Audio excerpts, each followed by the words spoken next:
I'm here with Alexander Mercouris, editor-in-chief of the Duran. Alexander, we have from page6.com some interesting information on Ghislaine Maxwell. And it's not a very long article. I'll put a link for the article in the description box down below. Let me read you some excerpts, which are really fascinating insights as to who Ghislaine Maxwell is, which also gives us some insights as to who Epstein might have been.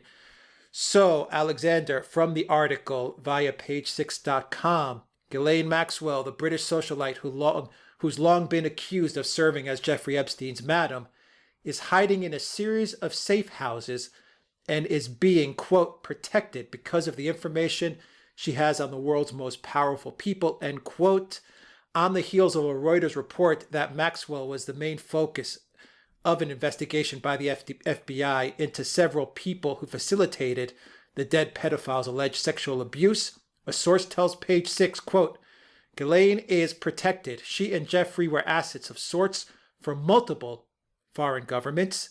They would trade information about the powerful people caught in his net, caught at Epstein's house. End quote. The source added of Ghislaine, who was homes in Manhattan and London, quote, she is not in the US. She moves around. She is sometimes in the UK, but most often in other countries, such as Israel, where her powerful contacts have provided her with safe houses and protection.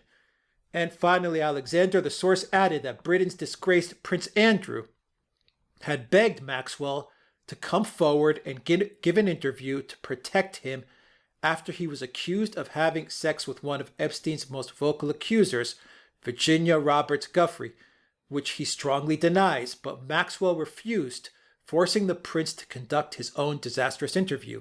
The source said, quote, Andrew pleaded with Ghislaine to publicly defend him. She carefully considered it, but decided no good would come of it if she came forward. It isn't in her best interest. Lawyers for Maxwell didn't get back to us.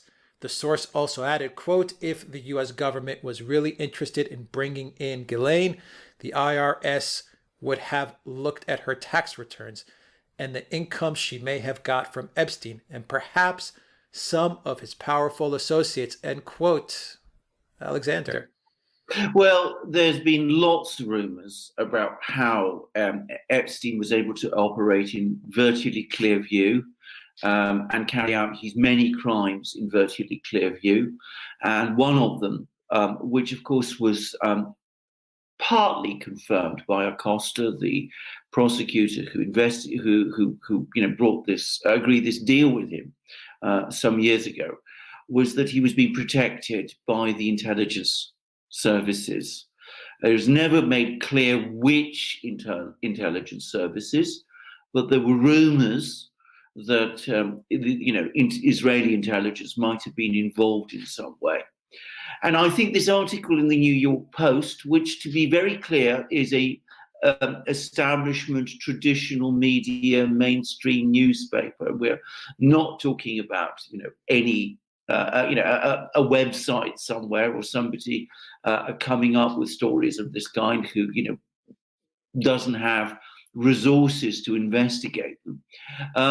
This story that we've just seen is the one that, for me, perhaps lends the greatest credence to this, because we hear that she's been protected by powerful people, and we hear that she's being protected in safe houses and being kept safe in safe houses. The kind of people who run safe houses tend to be intelligence agencies, and the kind of powerful people that are being referred to sound very much like the sort of people you would expect to be involved with intelligence agencies. And the reference to Israel, I can't imagine is just chance. It makes it seem as if there is some kind of connection to Israel. I have to say, and I really must emphasize this, we don't have all the dots. I mean, this isn't joining this thing up terribly well, but this is information from a source which I would say is, reasonably reliable. New York Post, as I said, is not, a website somewhere making this up, and it seems to be hinting at quite a lot. It also says something which I think is very likely true. In fact, I'm pretty sure it is true, that there were contacts between Prince Andrew and Maxwell. And that suggests that the British authorities know where she is. And, if the royal family knows where she is, the British authorities almost certainly know where she is. And if they know where she is and are able to speak and communicate with her in some form, and, when we hear about Prince Andrew pleading with her, that suggests to me very, more than just, emails or messages. That sounds almost like telephone conversations. It again suggests that she's in a location which is visible to those in the know. And that does again rather point to her being protected by the intelligence agency of a friendly foreign power, friendly to Britain. The logical one, again, since she's apparently not in the United States, the logical one is Israel. As I said, it's not conclusive evidence, it's not proof, but it does all seem to point very clearly in that direction. Yeah, the fact that she made trips to the UK, it says that she made trips to the UK and she was staying at certain points in time in the UK, I think would mean that the royal house, the royals, and Prince Andrew most certainly had access to her. I also think that that quote from the source saying that Prince Andrew pleaded with her may also be a little bit of misdirection, maybe, in order to somehow exonerate Prince Andrew by saying, I pleaded with her in order to also, give her side of the story, which would clear me of any wrongdoing. Yes. So maybe that's thrown in there as a little bit of misdirection in order to kind of exonerate Prince Andrew. And finally, Alexander, we've done a video on Maxwell, her family, and the history of her family, in which you stated that Maxwell, her father, did have ties to Israeli intelligence and Mossad. If you know your history with the Maxwell family, that would make sense that Maxwell may have also been caught up in the intelligence community via her father. Yeah, just to say, I've just adjusted my position because I'm in a chalet where the light is pouring in, so I'm not being whisked from one secret location to meet with Ghislaine Maxwell to another or anything like that. It's just literally we did it during the interview itself, but the program itself. But coming back to this, I agree. I think that this conversation, this thing about this conversation with Andrew, does look very much like an attempt at, protecting Prince Andrew, to imply that, in fact, Maxwell knows all sorts of things, and that, in fact, she could have, saved Andrew, but, chose not to, and that's put Andrew in a particularly bad mess. So I agree with you about the misdirection.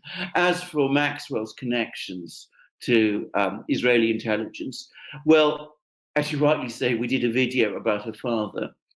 I don't think that there is anybody on earth who has any doubt at all that Robert Maxwell, her father, this mysterious, extraordinary, exuberant, larger-than-life character who dominated British publishing for so many years, particularly British scientific publishing, and who was a Labour MP and a politician and a football owner of a football club, and all these extraordinary things. There is no doubt at all that he was intimately connected with Israeli intelligence. He never really made any kind of secret about it. He's widely credited with having been one of the original Israeli intelligence officers who managed to buy arms from Czechoslovakia just after the Israeli state was founded, which are absolutely crucial in enabling Israel to survive and to win the first Arab-Israeli war of 1948.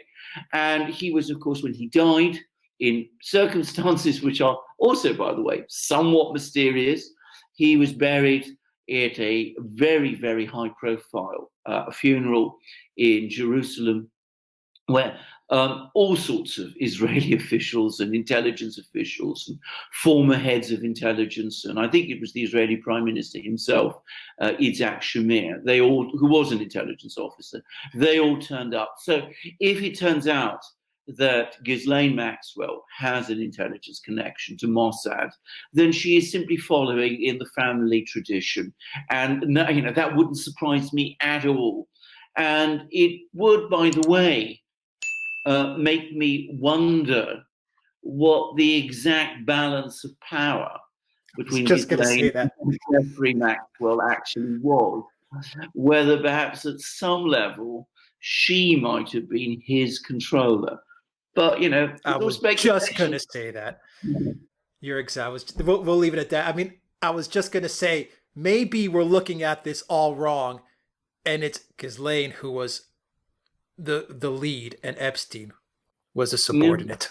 Well, indeed. Well, it's interesting that the FBI are apparently now focusing on her, and it's interesting that whoever it is who's protecting her is being so careful not to allow the FBI near her, apparently, which is in itself quite interesting. I'll just add one very quick point. I mean, if she is being protected, then that suggests that she's seen by whoever is protecting her as a very high value asset indeed. Now, Mossad is famous for standing by its people. I mean, there are other agencies which would treat someone like Ghislaine Maxwell as a hot potato and would find ways of disposing of her. But, that's not how Mossad works. And that might also point to Mossad. Anyway, lots of interesting thoughts. Very interesting article in the New York Post. So far as I'm aware, I'm not in Britain at the moment, but so far as I'm aware, not one that's been covered here in Britain at all.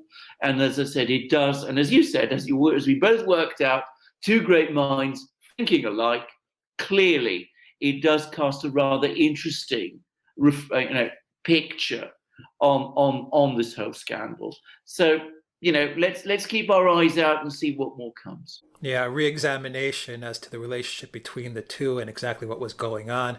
And maybe, her father's history does simplify the thinking a bit in that she's just following after her father's footsteps. Exactly. And Epstein was one of her assets. Well, Epstein exactly. was one of her assets.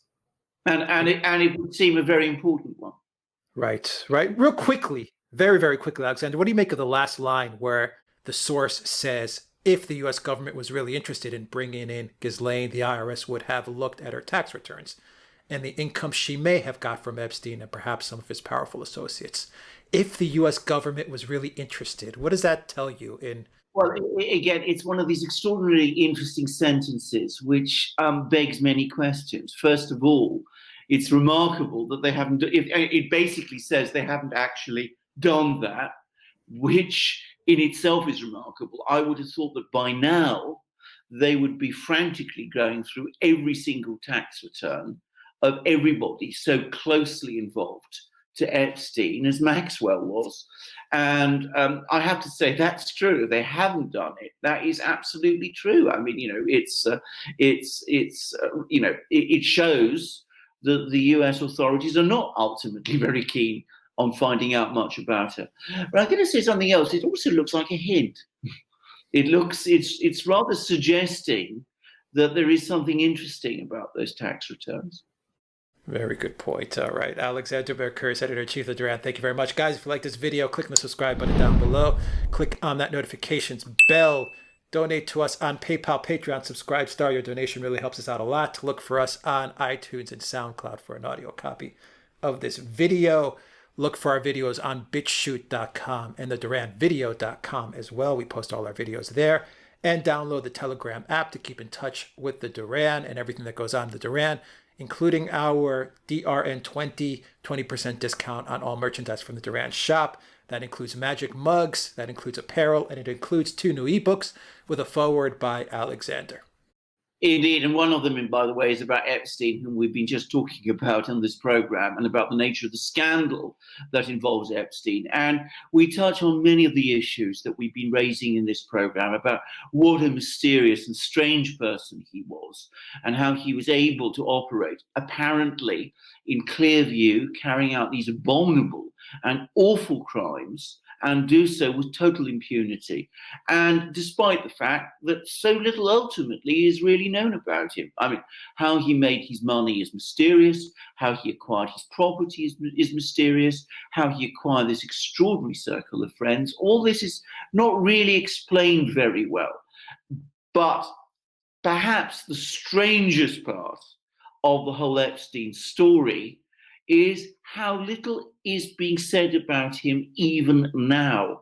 That, the whole extent of the scandal, which is, on a simply huge scale, what he was doing on an industrial scale with countless victims, we now know about. And yet you would think that this was, the big story in the US, and all the people who were involved in some way or some form would be hunted down, and questions would be asked, and the media would be, chasing around after them, and the FBI would be questioning all sorts of people. There's been nothing like that at all. We have this very, very discreet, quiet inquiry, and the media, both in the US and elsewhere, including Britain, has not been covering this story in any detail. So it's a very remarkable, very, very remarkable case. And in this book, we try to bring that out and to discuss its various aspects to the extent that we can. And of course, the contrast with the other book couldn't be greater, because there we have a scandal, Ukraine Gate, which isn't really a scandal at all, because Donald Trump may have done all kinds of things. But in this case, it's not clear that he did anything. There's no crime being alleged. There's no actual wrongdoing being alleged. And all these people, we are told, are witnesses. When you drill down to it, they're not witnesses to anything. So the president of the United States is being impeached over nothing. This is commanding the media. There's been endless stories about this in the newspapers and on the internet and on television. We at the Duran have been forced to do vast, programs about this, and yet there's nothing of substance at all. So you have this extraordinary contrast in the way these two massive scandals are being dealt with. Massive in the case of one, it gets no coverage. Non-existent in the case of the other, and it gets massive coverage. I mean, what is going on? And in itself, the very fact that we're asking that question, I think, provides a kind of answer, because it shows the kind of state and society that we live in today. So those are our two books. As Alex rightly said, we have all this wonderful merchandise and apparel in our shop, our magic mugs, our wonderful shirts. You see that I'm wearing my long-sleeved shirt now that I'm in the Alps. I need it to keep warm when I'm on the ski slopes with my wife and my dogs. So you've got all these wonderful shirts, all these wonderful mugs, and we've also got hoodies, hats, stickers, you name it.